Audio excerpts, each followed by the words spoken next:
Hi, I'm back. Alright, so last time I talked about like how I'm learning to spin. I'm hoping that I do get better at it and I can spin my own yarn, and it seems like a lot of fun. Like, it's just a sense of accomplishment to, get some fiber and,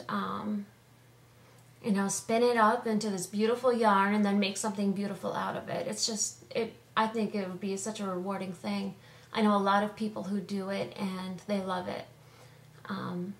Hopefully someday I'll get a spinning wheel, but we'll see.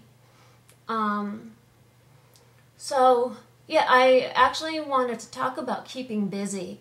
When dealing with a chronic illness and not being able to work very much or at all, you can really get lost in yourself and lose who you are as a human being, and that's not something I'd want for anybody.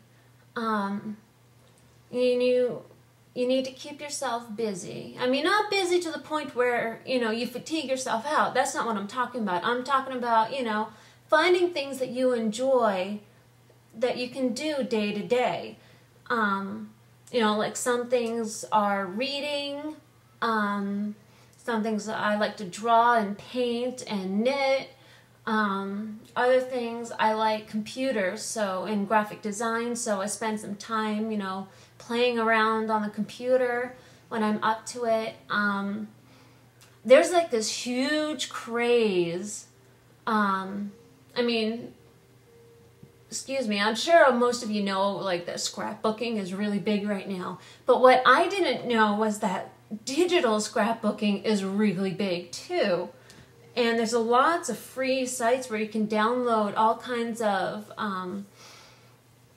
like embellishments and like pages and stuff like that. So what I've done is I've taken all those elements and I start making my own things. Not so much as a scrapbook, but for like I'm working on pages to build for my website, and I like to fiddle around with like my blog, and I like to use my own templates and my own stuff, and make it stand out from everybody else. I mean, I'm not, a normal, like, mainstream person, so why should my stuff be normal and mainstream?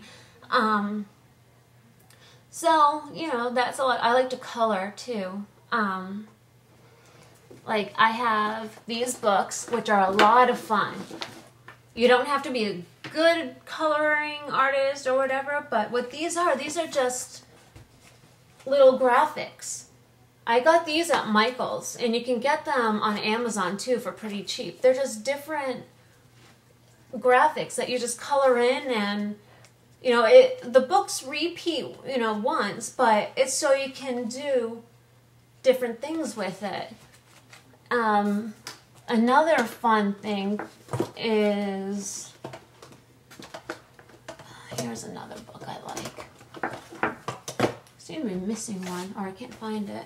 This is Spin Light. It's stained glass, sort of. So it's got this, so you can color on, and then the pages are transparent.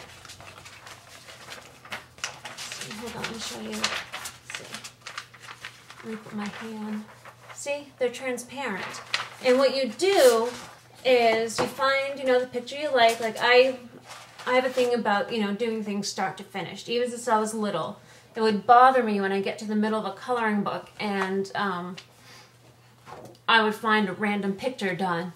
But what you do is you color on the back side, and you don't have to worry about staying in lines because it's black. So you color on the back side, which looks neat already, and then, oh wait, no. I lied, you color on the front. You color on the front side, and it looks, really sharp and bold, and it looks kind of neat, but then when you flip it over, it softens it up a little bit, and you can still see that there's some brightness, and it's really neat. I like how it comes out, and it's a lot of fun, and it keeps you busy. Like, people like Sudoku. Neil's really obsessed with Mahjong. He plays that on the computer all the time. There are all kinds of gaming sites like Pogo and what are some, Yahoo Games. There's all sorts of free game sites. I actually have a subscription to a game website where I get a credit a month for a new game. And I like the hidden objects games, but I need to have a big screen. Sometime this spring I'm going to get a bigger laptop, so when I'm not up to sitting up for too long, I can, you know, lay down and do a lot of my editing and graphic design stuff on the couch or in bed if I have to. So you need to have some hobbies. I mean, try something new.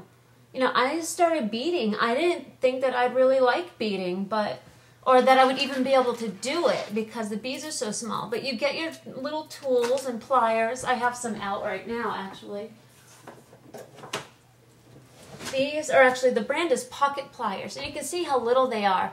And they're easy to squeeze because they're not, it's just a little tiny spring. It's not very hard at all.